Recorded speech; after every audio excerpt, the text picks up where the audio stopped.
Ton enfance à toi? À mon enfance à moi, ben alors là, j'en ai peut-être beaucoup moins.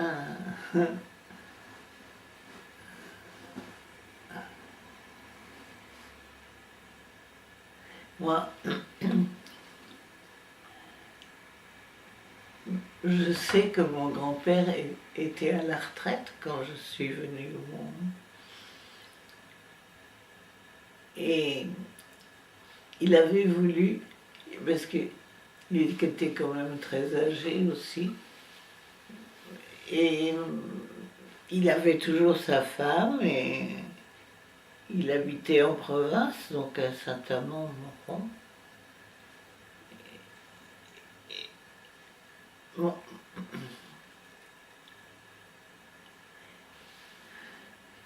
Mon père, il a eu le temps de faire, d'être présent. Il était très jeune à la fin de la guerre de 18, la guerre de 4. Et je ne sais pas exactement quel était son âge, là. Mais en tous les cas, je sais qu'il était. Il voulait aller à la guerre, Et je crois qu'il avait dit 17 ans, quelque chose comme ça. Il voulait passionnément participer. Et on l'avait envoyé chez les Anglais, parce qu'il parlait parfaitement l'anglais. Et il avait rendu service entre deux, pas dire je sais pas ce que c'était, des états-majors ou pas, mais en tous les cas, il avait été accepté à titre de, enfin, avec les Anglais. Il avait fait la guerre, lui, mon père. Il n'a même pas vraiment fait la guerre, je crois. Enfin, si, il l'a fait quand même, mais peut-être dans des conditions un peu différentes, puisqu'il était interprète d'anglais pendant la guerre. Et donc,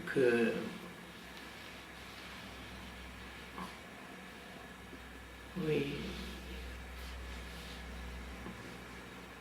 Enfin, moi, les tranchées, la partie terrible de cette guerre de 14-18, ben, je ne crois pas qu'il ait été dans les tranchées, je ne sais pas. Mais j'ai l'impression qu'on l'a surtout utilisé comme interprète.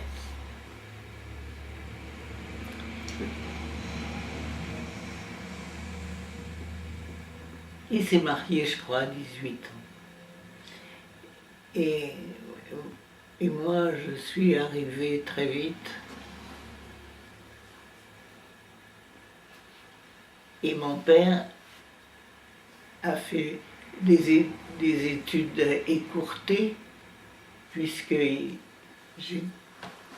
s'est marié très tôt. J'étais là et il est entré à la Société Générale. Et là, il a été complètement pris en charge, si on peut dire. Enfin, il a été complètement tout de suite très attaché et à la Société Générale aussi. Et il est parti, il a quitté la province pour Paris. Il a commencé comme ça son travail à la Société Générale.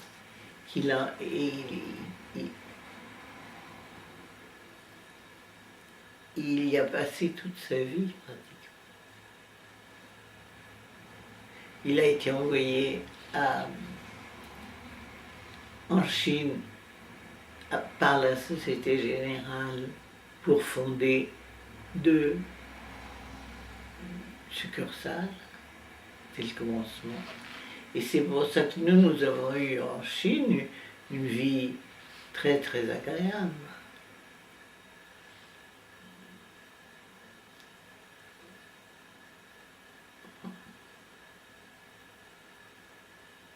nous y sommes restés 5 ans. Après, nous sommes revenus de nouveau à la Société Générale. Il a envoyé faire un tour en Afrique. C'est c'est ce dont il rêvait, parce que il voulait chasser l'éléphant.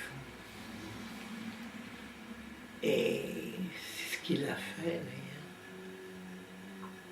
Mais la Chine était en bagarre, hein. C'est déjà... On a commencé par être littéralement adopté par le couvent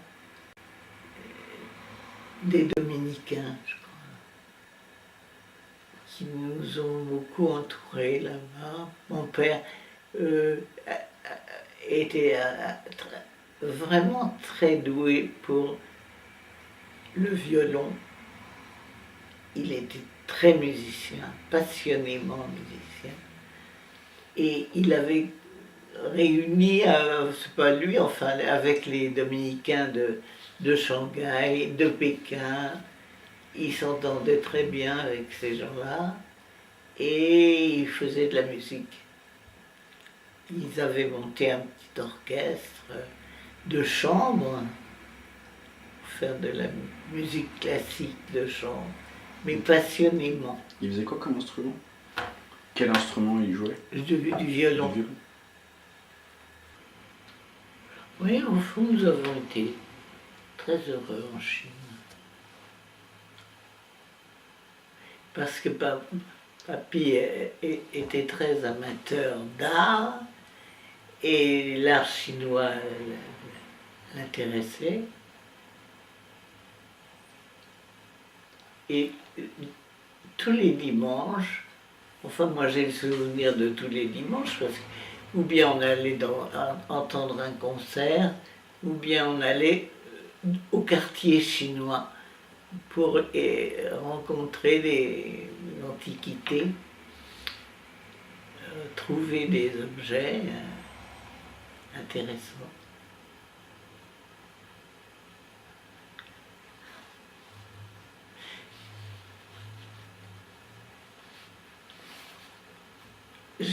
Je ne sais pas si c'est vrai, mais j'ai le souvenir que,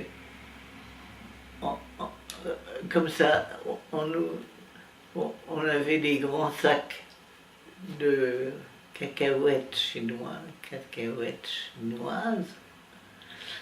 et pendant que les parents se passionnaient pour des objets chinois anciens, tout ça, ça vient de là. Nous mangions des cacahuètes. C'était pas drôle. Alors, non.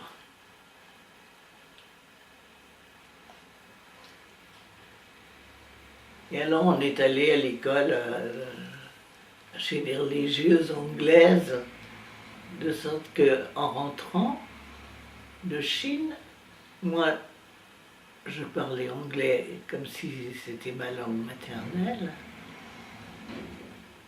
et ma sœur aussi, mais au point de vue du niveau de nos classes, eh ben, c'était sûrement, à part certaines matières, en anglais en particulier, enfin on parlait l'anglais comme le français, et le français moins bien. Quand je suis arrivé au couvent à Sion, ben, j'avais un certain retard. J'ai passé mon bac avec quelques années de plus que les autres, certainement.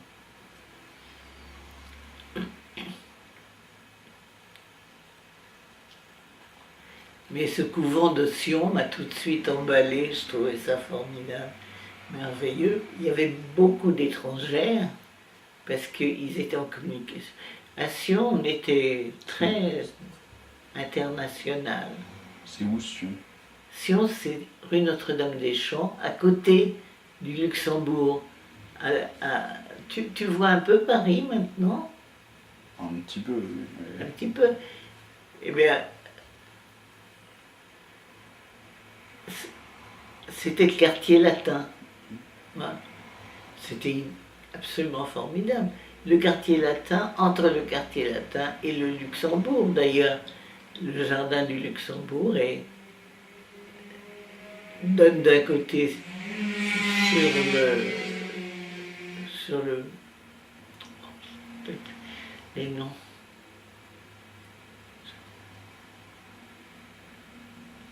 Tu te rappelles pas comment s'appelle le grand boulevard qui est qui est là? C'est en plein quartier latin, quoi. Bon, ça n'a pas beaucoup d'importance. Donc tu disais que On était à Sion. Ce qui était merveilleux, c'était qu'on était à la porte. C'était le 7e arrondissement. Et donc, à la Sorbonne, on était d'un côté à la Sorbonne et de l'autre côté sur la gare Montparnasse. C'est-à-dire en plein quartier latin. Et c'était très très sympathique. Mais moi, pendant des années, je suis restée à Sion, presque sans sortir.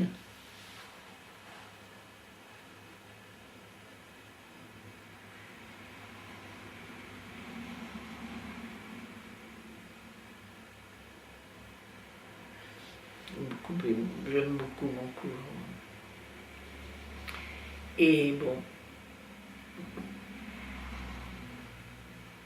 j'étais totalement à Sion quand j'ai rencontré François Châtel.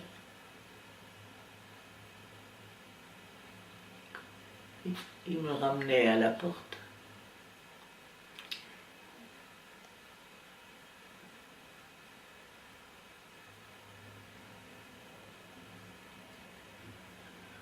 À partir du Luxembourg. Bon, alors qu'est-ce que je disais là?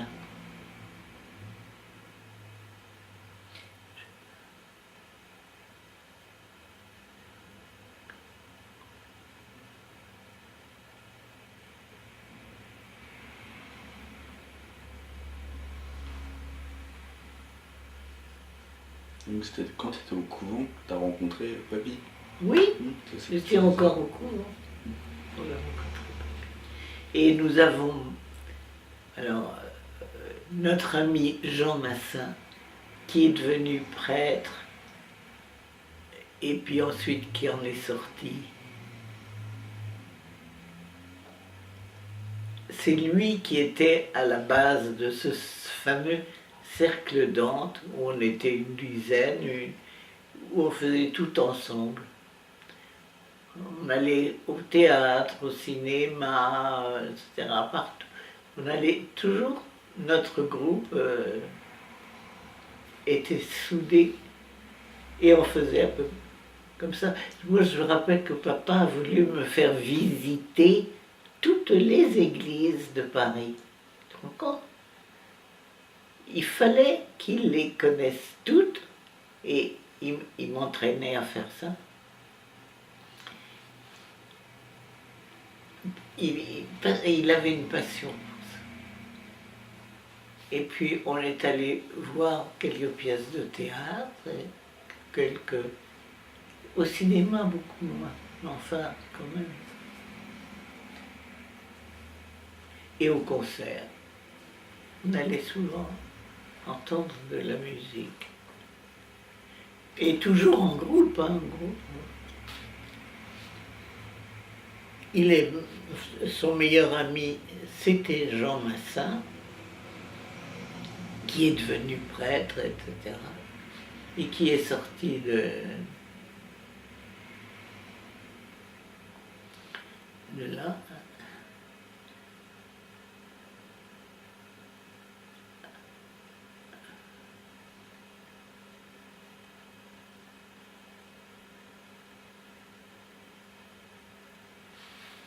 Papa, tu sais que la famille de papa est protestante. Ce sont des protestants d'Alsace, très fervents, très attachés à leur protestantisme. Ma belle-mère était très très très rigoureuse.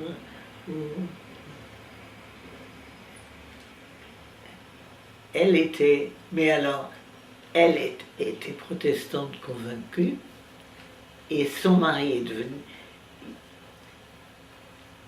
à Écho, où ils passaient une grande partie de leurs vacances ensemble.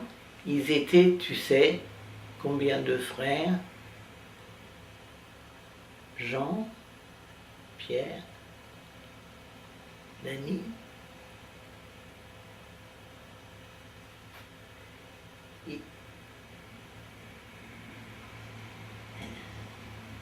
Ils étaient 5 enfants.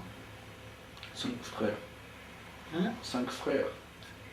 Ils étaient 4 frères Et une sœur. et une sœur, Violette. Et 4 frères. Eh bien, ils avaient toujours des Anglaises, des filles, des jeunes filles au père anglaises dans leur famille. Puis alors, un jour, pendant les vacances, ils avaient une jeune fille anglaise et il y avait une rivière qui passait à travers Écho, tout le parc d'Écho, une rivière, et il y avait un endroit qui s'appelait les Eaux Bleues. Et dans cet endroit-là, on se baignait. Et un jour, où il y avait une jeune fille anglaise, nouvelle peut-être, qui venait peut-être d'arriver, mais j'en sais rien. On lui a dit, allez baigner les enfants aux Eaux Bleues. Il faisait très beau. Et c'est comme ça que le petit frère de papa s'est noyé. Il s'est noyé parce qu'elle était nouvelle, on l'avait imprudemment envoyée là, et peut-être que si elle avait été mieux habituée, cet enfant-là ne serait pas mort. 7 ans, je crois. Il était avec Bertrand et lui, un après-midi d'été. Alors mon beau-père a été totalement bouleversé. Il est allé passer un an chez un curé de campagne, là, à la campagne. Chez son curé. Il est allé passer un an chez lui. Et à la suite de ça, il était protestant aussi. Tout le monde était protestant dans la famille. Et il est devenu catholique. Mon beau-père est devenu catholique, et catholique, mais à fond. Il était très passionné. Et puis papy était aussi protestant. Toute la famille, sauf ma belle-mère, est devenue catholique, petit à petit. Mais pas elle. Elle est restée protestante, très protestante.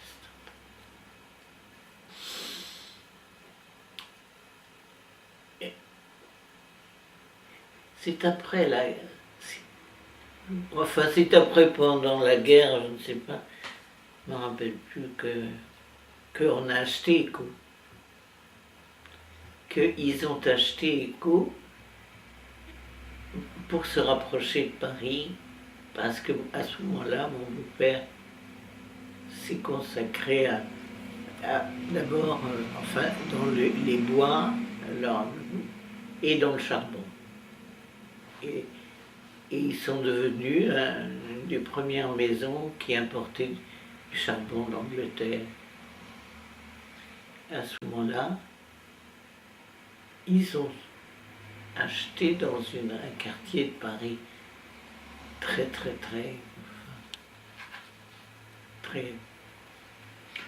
dans le quartier des grandes des affaires, enfin on dit le quartier des affaires. C'est pas drôle hein, que ce que je dois. Mais si, non mais enfin c'est pas drôle, et c'est intéressant. Et alors là, ils ont fait, après la guerre, pas, avant la guerre, la famille Châtel, c'était des gens de robe. Qu'est-ce qu'on appelle autrefois les gens de robe? C'était les avocats, les avoués, tu vois, tout le droit. Ça, c'était des gens de robe. Et dans ces familles-là, on se mariait entre gens de robe. Et c'est comme ça qu'ils étaient... je ne sais pas comment dire, parce que je n'ai pas le vocabulaire qu'il faut pour ça, mais c'était les protestants d'Alsace, c'était une race à part, en quelque sorte. Ils n'étaient pas vraiment des Alsaciens, comme on dit les Alsaciens. Et eux, ils se rencontraient entre eux beaucoup, et ils formaient des grandes familles, des familles énormes. Ils avaient beaucoup d'enfants et ils avaient pas mal d'argent. Et il fallait toujours avoir une partie dans les textiles, avoir une partie de sa famille, de son entourage, dans le textile. Et eux, ils étaient, les Châtel, ils étaient des gens de robe. Ils avaient dans leur famille des juristes.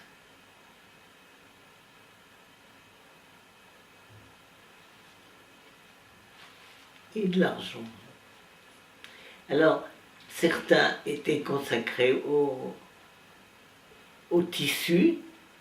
Ils allaient vendre leur tissu à l'extérieur. Ils allaient en Afrique du Nord, et des trucs comme ça. Et ta famille maternelle était comme ça.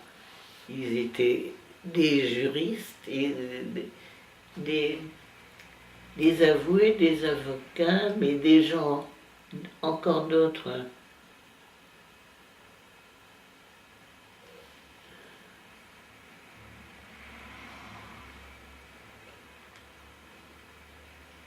Enfin, tu verras ça dans les revues. On a des paquets comme ça de revues. C'est la vie en province, quoi, la vie de province.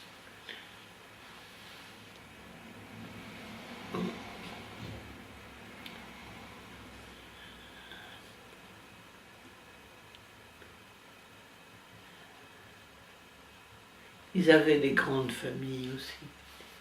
Ils étaient de nombreux enfants.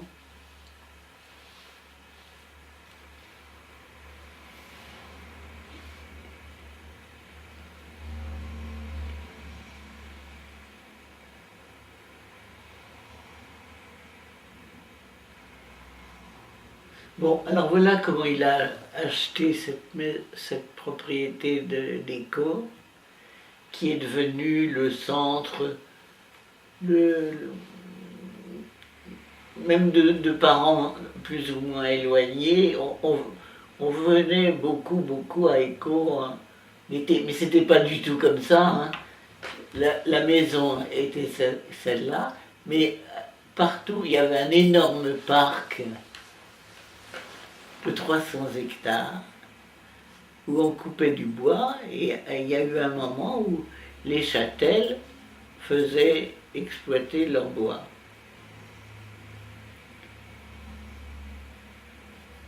et c'était pas vide comme ça, c'était un parc magnifique, s'appelait le Petit Parc. Et de l'autre côté de la rivière, il y avait un village en bas, et de l'autre côté de la rivière, c'était le grand parc. Et je dis, il y avait 300 hectares. Et c'était entretenu, il y avait plusieurs maisons, et puis en bas, tout à fait en bas, là, on descendait des côtes de tous les côtés pour arriver au petit village des côtes. Et tous les gens du village travaillaient pour le château. Et puis les coupes de bois, mon beau-père à ce moment-là, il a voulu exploiter ces coupes. Et pendant des années, ça a été comme ça. On n'avait pas autre chose à Écault que du bois et des ouvriers. Mais c'est très beau.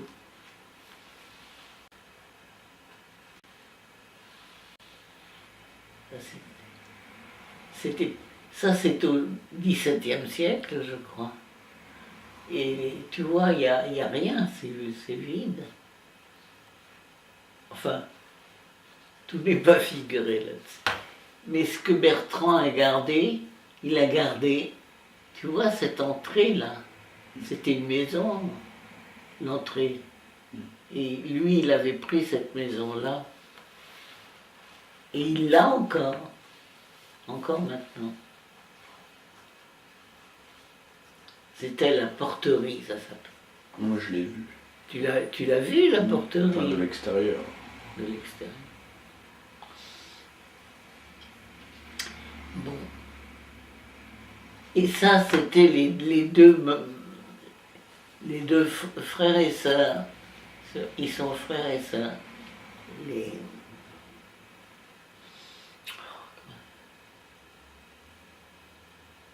Là que j'oublie leur nom. Oh, ça en reviendra.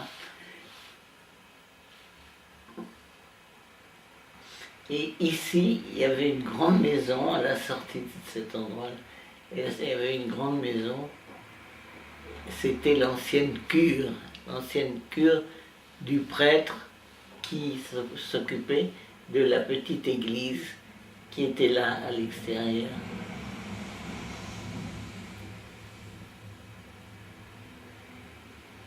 Et nous, quand nous avons eu les enfants, etc., eh bien, on nous avait donné la maison qui était juste à l'extérieur. À l'extérieur, c'est le village qui était à l'extérieur. On nous avait donné cette maison-là quand on a eu les enfants. Une grande maison, très grande.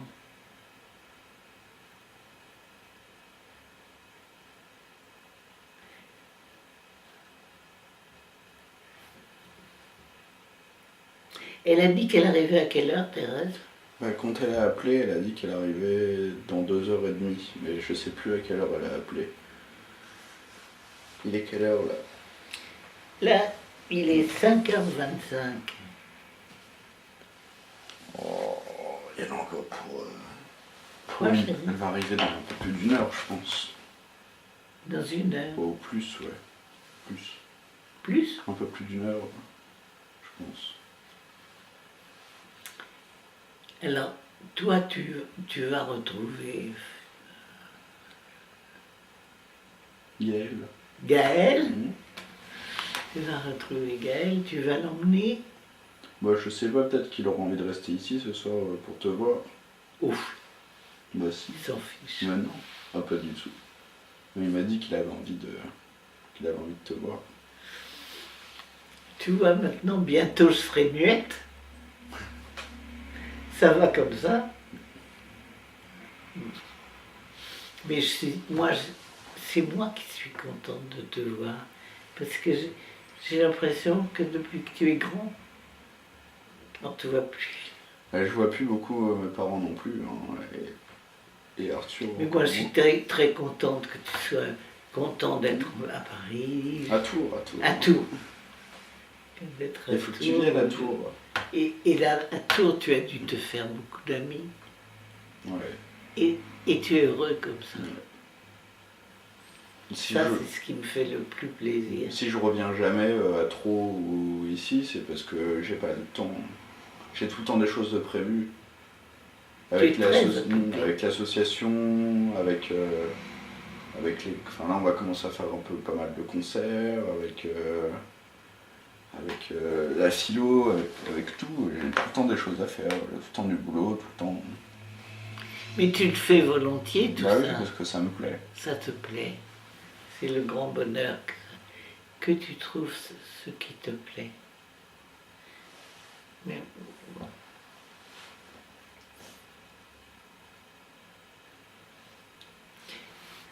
Tu sais, moi je suis heureuse de te sentir bien dans ta... bien grandir, bien évoluer dans tous les sens.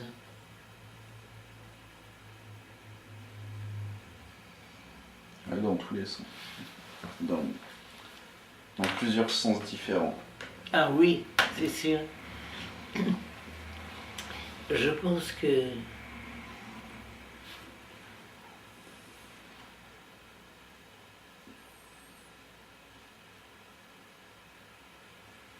tu es plutôt intellectuel ou sportif ou Alors, moi, musicien?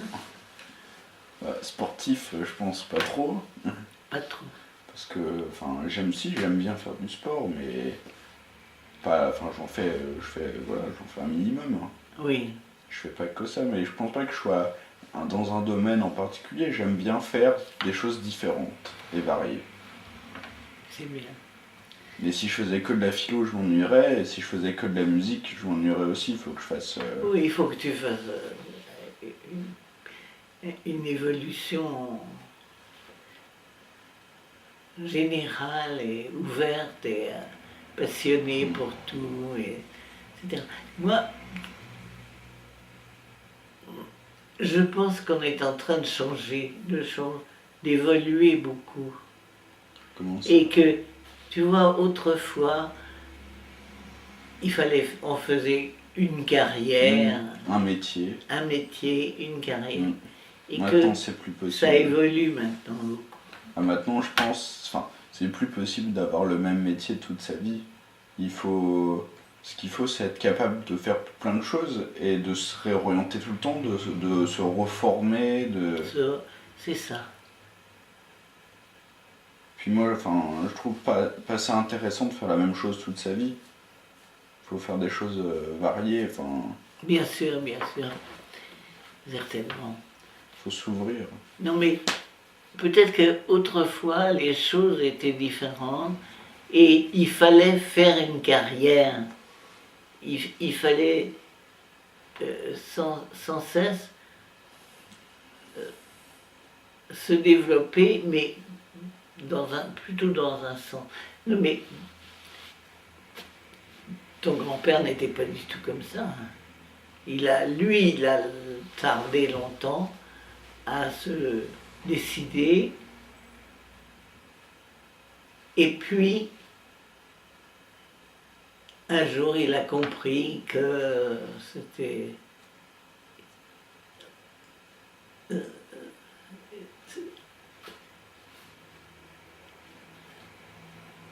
Il voulait il voulait vraiment aider les autres. Il a beaucoup aidé quand il était à l'ENA. C'était le commencement de la découverte de la...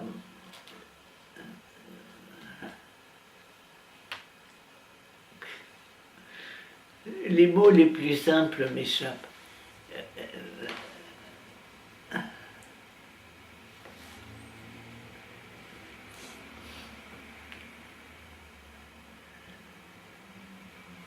Oui, il a participé. Enfin, dis-moi le mot. Mais je sais pas. Mais si, chérie. Tout se passe maintenant à travers le mode informatique. Tu vois? Et bien, ça, papa était au commencement du développement de l'informatique. Et il a été passionné par ça. Et vraiment. Il a changé le mode de travail et il avait des étudiants qui arrivaient de tous les coins du monde.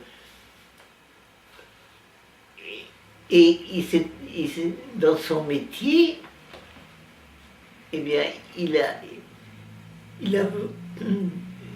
a vraiment concentré son travail sur l'informatique, qui était à ses commencements. Et il avait toujours des étudiants qui venaient faire des stages en France, un peu d'Amérique latine, où il a même eu des Chinois et ça. Et il s'intéressait passionnément aux étudiants, lui. Il avait gardé cet attrait-là pour les jeunes, et il s'est toujours occupé d'eux.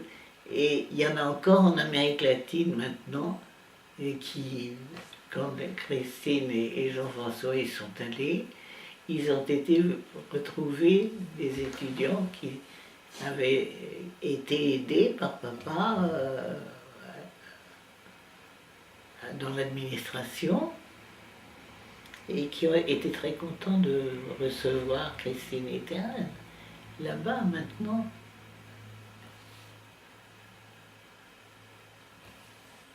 Donc, il s'est toujours intéressé à la jeunesse, aux jeunes, là où il les trouvait autour de lui, et les jeunes aimaient beaucoup papa, beaucoup.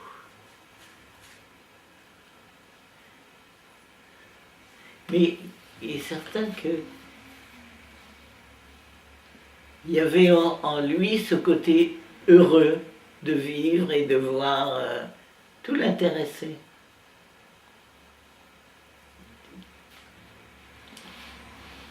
Mais quand il était jeune, scout, et s'intéressant aux jeunes, il les emmenait partout où ils pouvaient aller faire des choses intéressantes. Et par exemple en montagne, aux environs de Chamonix,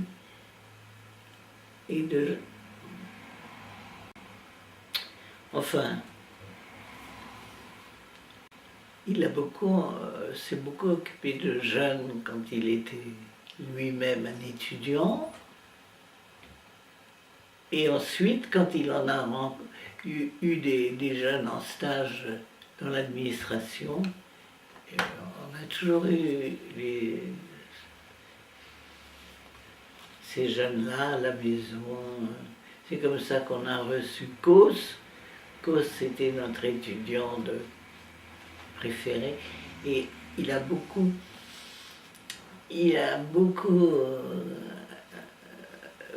beaucoup venu chez nous. Et un jour même, c'était juste au moment du déménagement d'Éco, le grand déménagement. Et Cosme, qui venait, nous habitions à ce moment-là rue de l'Odéon, et donc tout près de la Sorbonne. Et à ce moment-là aussi, papa et moi, enfin, nous étions très proches de l'église Saint-Séverin, au milieu du quartier latin.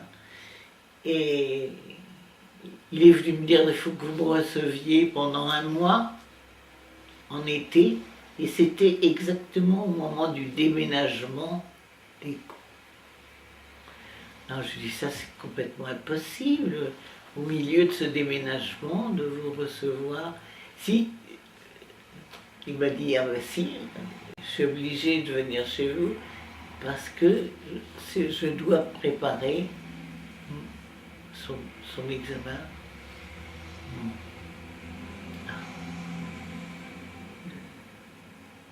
C'était quoi son examen? C'était le dernier examen.